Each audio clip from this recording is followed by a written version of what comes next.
Ladies and gentlemen, we are back once again for another fun, action-packed edition of Dark Powerrr, where, as you know, we cover everything that happens on AEW Dark Elevation and NWA Powerrr. Now, we're coming off of a pretty eventful NWA Powerrr pay-per-view, right? We had When Our Shadows Fall this past weekend, and if you haven't already, make sure you check out our review. I was joined by my tag team partner, the co-host of Fusion of Honor, Ness. He was with me, and we broke down everything that happened on the pay-per-view. But let's see where NWA went with all of that. And before we can talk about that, we got to talk about Dark and Elevation. And before we can talk about that, well, gotta remind you, hit that like button, comment, share, subscribe if you haven't already.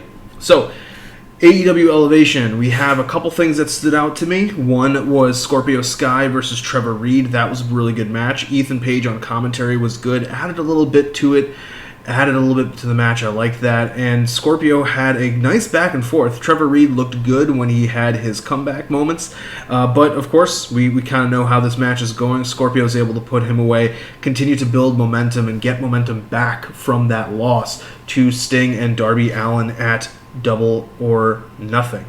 Now, let's talk about Evil Uno and Danny Limelight. This was a really good match. I like this one.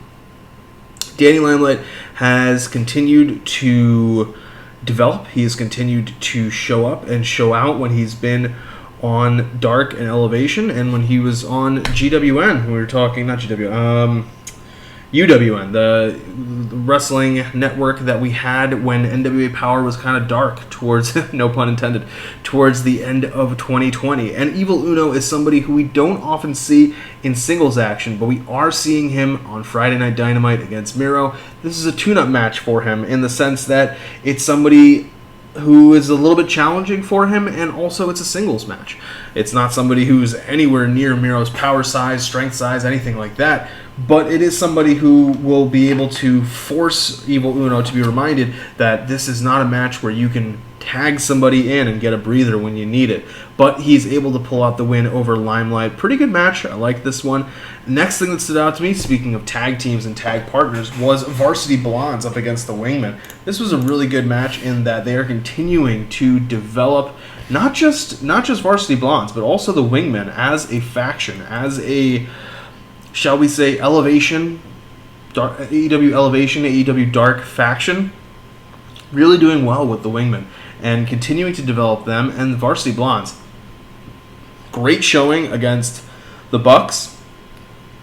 Weren't able to get the job done, but it's growing pains. You know, that's how it works. It's how you develop. You can't always win against the champions, and the Bucks are the champions for a reason. So this was a good match here to continue to get them momentum as they try to get back to the top of the mountaintop, which right now in AEW is being the #1 contender for the tag titles, as opposed to being the champions, because ain't nobody prying those things from the Bucks' cold dead hands, not just yet. Finally, our main event was really good. I like this one, Shida Diamante. Diamante had a promo earlier in the evening about how she was going to embarrass Shida and, you know, kind of be like, I'm going to make the loss to Britt at Double or Nothing look like child's play compared to what I'm going to do to you on Elevation. This match and the rest of the matches on this show really benefited from having the live audience. I will say that. This was, I feel like, taped maybe before a Dynamite, and Dark kind of felt a little bit more of a classic AEW pandemic setup. But this main event did well to show off Shida's new hairstyle. She cut her hair, got the bob. There's still one side that's longer than the other because she likes having hair in her face for some reason.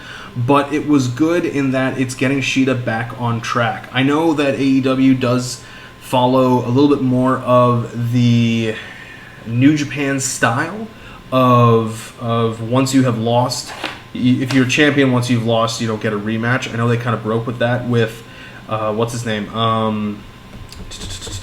John with Moxley against Kenny, and they kind of had they kind of broke with it as well with Cody and Darby. No, not Cody and Darby. Cody and Brody, but that was more of the fact that Cody was challenging Brody and Brody was accepting.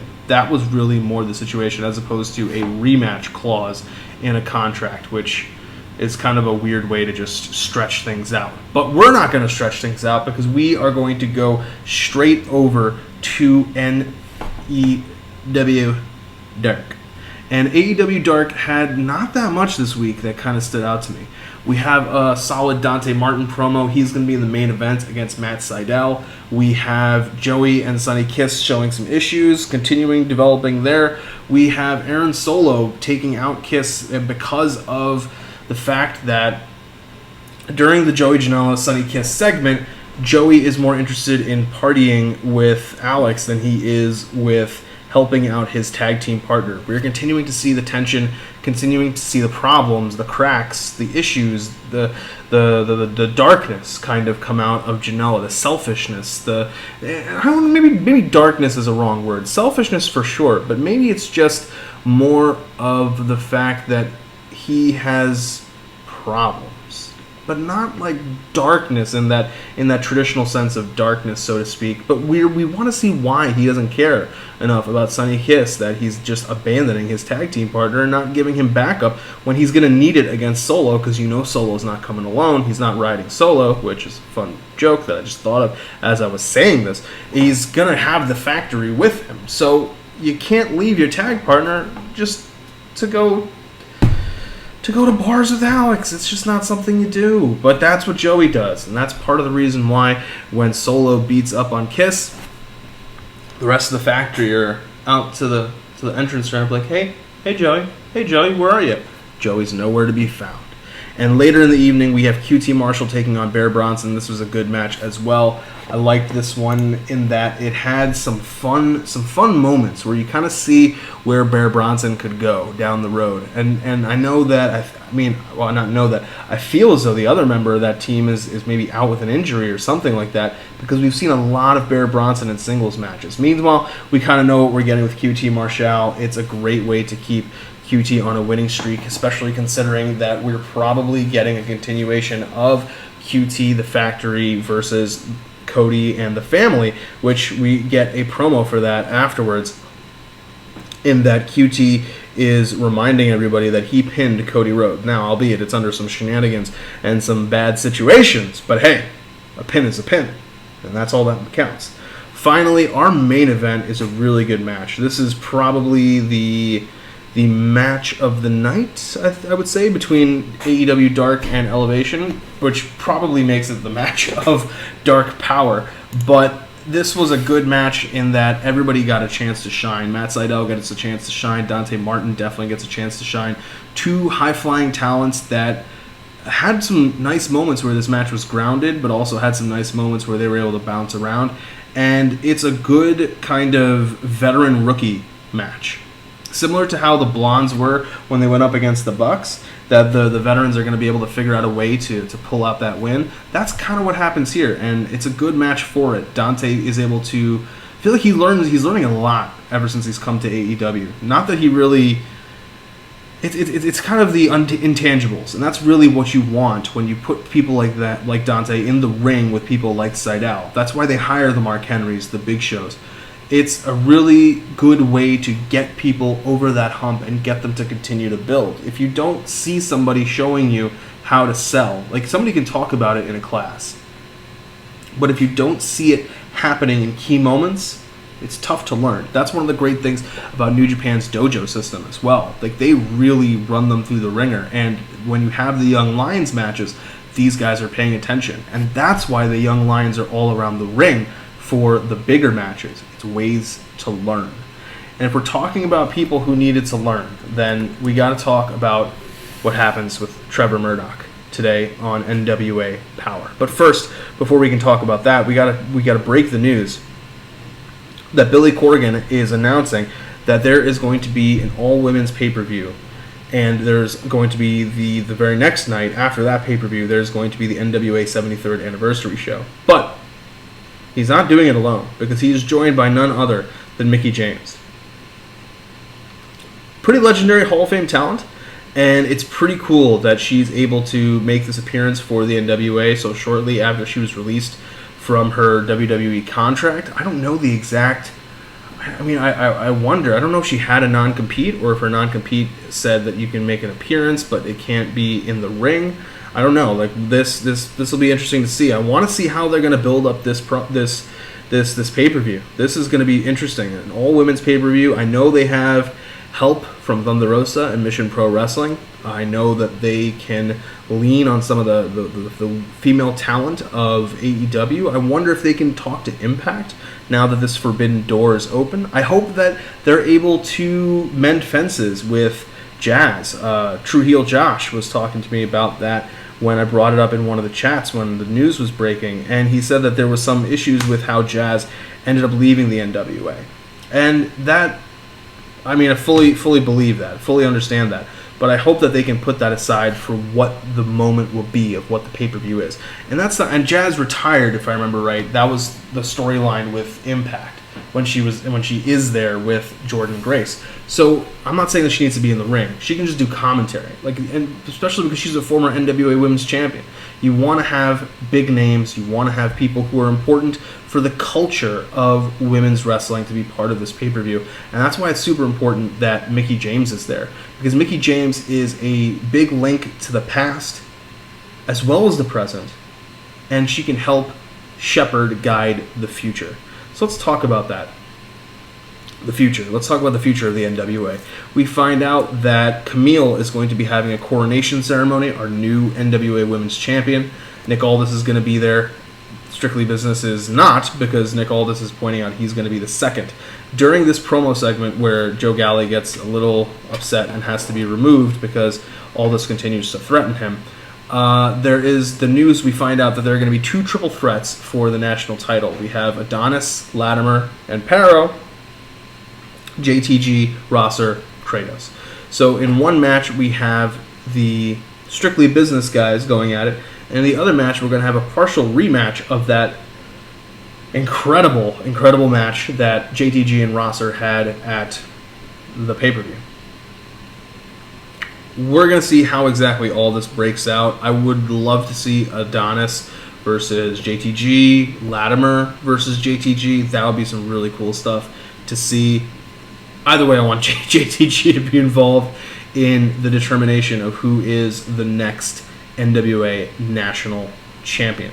We have a promo from Serena Deeb where she has an interview with Mae Valentine, and they talk about what she's feeling, what she's going through now that she's lost the NWA Women's Championship. You kind of feel it from her, and you understand that she's going to be back. She's not. This is not the end of Serena Deeb in the NWA. Looking forward to seeing her come back. I want to see this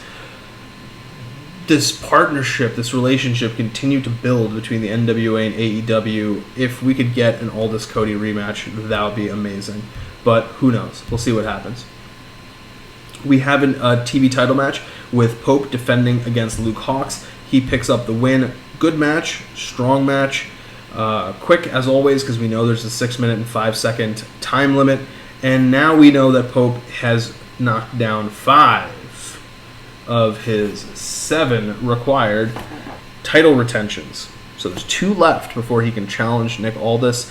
I think that he will get those sometime over the summer. He will vacate the title, and he will be Nick Aldis' opponent at the anniversary show. I also think that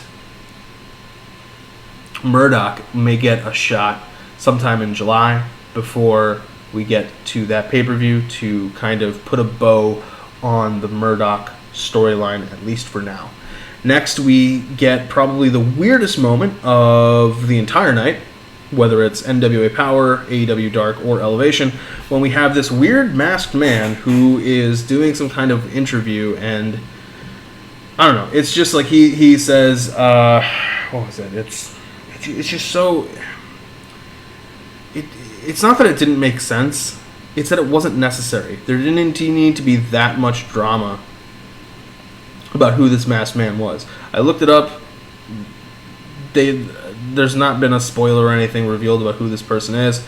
It kind of sounded like it could be Robert Anthony, but it didn't really look like it could be Robert Anthony. I mean, it kind of looked like it could be Robert Anthony, but I don't know. We'll have to see who that masked person is. It just feels weird that if it was Robert Anthony, not that anything against Robert Anthony, but like if you're bringing in big names like Kylie Ray and JTG, Robert Anthony is not as big of a name. Take that how you will. I mean, I like him. He's a great wrestler. I mean, I've watched him bleed blood for matches. So take nothing from the guy as an in-ring competitor. But either way, it seems as though it could be a weird attempt to get the question mark kind of character back, which I really hope is not the case, because I feel like that was just retired properly when Joseph Hudson died. So I don't know. I feel as though they should not touch that one. But what they do touch is Taryn Terrell continuing to be horrible to people, and she gets a surprise win, not surprise win, but a roll-up kind of surprise win, at least Lady Frost gets a surprise win, over Lady Frost, who's making her NWA debut. Taryn first attempts to leave the match and just hang out by the interview table. Eventually they get, and kind of say like she doesn't want to be in this match, and she's tired, and et cetera, et cetera. Gets back into the ring, and gosh, I will say this. They are doing a really good job of protecting Taryn Terrell's limitations of not being that great of a wrestler. That much I can appreciate, and I think they're doing a pretty good job there. Anyway, after this we have Idol and Tyrus doing a promo. Please leave the NWA Tyrus. That's my new thing whenever I see Tyrus now. But they're talking about how they beat Pope at the pay-per-view, and now that means they should be getting a title shot, which I can understand. Yeah, you beat him. You cheated, but you beat him. So you should be getting that title shot. And I think that will be the 7th. That will be the final defense that Pope has to do. If I was booking it, if I was writing it, that's what I would do. I would give Pope, like, say, maybe 2 weeks from now, like 2 weeks from now, end of June, a TV title match where he has to defend. I would give him, maybe you could even say it where you could even say have it so that he retains because Tyrus knocks out the other guy and Pope gets disqualified, and you do it on purpose so that Tyrus says, I want to be the one to take the title from you, and I want it to be during your 7th title defense so that I can rip that away from you too after I've already taken away your charity. That'll be a really cool way to write the storyline, and it gives more of a reason for everything that Tyrus is doing. We have the debut of I think it was Black G's or something like that. I don't know who exactly this person is. We got to figure out more about him. But it's another manager guy basically saying, hey, if you give me 5 minutes of your time, I can do something great for you. And Idol's like, I got a wrestling school to run and make bad ads for, so we gotta go. But I don't know. It felt a little off to me just because Tyrus already has a manager, and they didn't really talk about what exactly this person brings to the table, why they should give him the time of day, any kind of proper introduction. So if they're not going to care, why do I care? And that's something that NWA has had some difficulty doing, particularly, let's say, for example, with Trevor Murdoch. And this is a great segue into Trevor Murdoch's interview with Mae Valentine. Murdoch is clearly upset about everything that happened at the pay-per-view. He notes that he has tried to do things the right way. He's tried to do things the honorable way. And it always seems to blow up in his face. Why? Why do people seem to have it out for him? Whether it's people who are upset at him who have that he has his spot, whether it's people in management who don't think he should be who he is, whether it's just life, it seems. Something has got to give, and he doesn't know what it is. He doesn't know what he needs to do anymore to try to get over the hump. And it's a little awkward because like Mae just straight up asks him, like, do you feel hopeless? He's like, I don't know. What the fuck do you think? Of course I feel hopeless. Like, what is wrong with you? So I don't know. It's a great moment because it continues to build that babyface fire behind Trevor Murdoch. But it hurts because I just can't see Trevor Murdoch being the person to beat Aldis. So because I can't see that, there's a little bit of, a reluctance to buy in to Trevor Murdoch, because part of me doesn't even want him to win. I want it to be Aaron Stevens. So I don't know if I can buy into it that much. They did a good job at the pay-per-view of really making me feel bad for him, particularly how Nick retained. But I don't know. I guess I got to see more from it. We have a tag match here. Next, we have the End versus the Rebellion. This was a really good match, actually. This could be this or the Sydal Dante Martin match of the night. This is a really great tag match. It eventually gets thrown out because the two teams can't control themselves. The ref can't control it either. He's probably still selling the effects of getting hit in the back of the head with a chair. Pay-per-view. But this match does what it needs to do in kind of giving us people who will be our future tag title contenders. That's really where we're going with this, because Adonis and Latimer are going to be involved for some time in the national title situation. We want to see the End in Rebellion. I know Pero is going to be involved in the match, but in the match with Latimer and Adonis. But the End versus the Rebellion, La Rebellion, they teased this match during the pay-per-view because these were two of the teams that were involved in that four-way tag match. But it was a really good one, and I want to see how they juggle a lot of these teams going forward, particularly because the NWA usually only gives us three tops matches in a episode. So juggling everybody can be difficult, that momentum. But finally, we have our moment of the night. Camille gets coronated. Coronation celebration. She's doing a pretty good queen impression, not to make fun of the fact that Latimer clearly has a type. His ex-wife is a North Carolina-born former sports player who is tall, blonde, and built. Woo! And his current fiance is a North Carolina-born sports player who is tall, blonde, built. But it's kind of funny just because of the symmetry, not symmetry, but the comparison. It's just right there. So I'm thinking about Charlotte while I'm watching this. But either way, good moment. She gets her moment where she's able to celebrate by having won the title. Joe Galli again repeats what he had said earlier in the evening, where he admired Camille because she did it the right way as opposed to how Nick retained the title. She won it in an honorable way. Like, it was a clean finish. We have Melina come out, dramatically throw the shoes and everything, get into the ring, get in Camille's face, and kind of be like, we're not done, we're not over, we have problems. And that's fine. Like, you'd think it might be Thunder Rosa, but you can kind of understand what's going on with Melina and everything. And then Genocide, this is kind of where it takes a turn. Genocide comes out for kind of no reason at all and attacks Melina, gets her kind of out of the ring, and is like, this is Camille's moment, let her celebrate. Now, this is weird because, one, Camille's a heel. Two, Camille should not need help.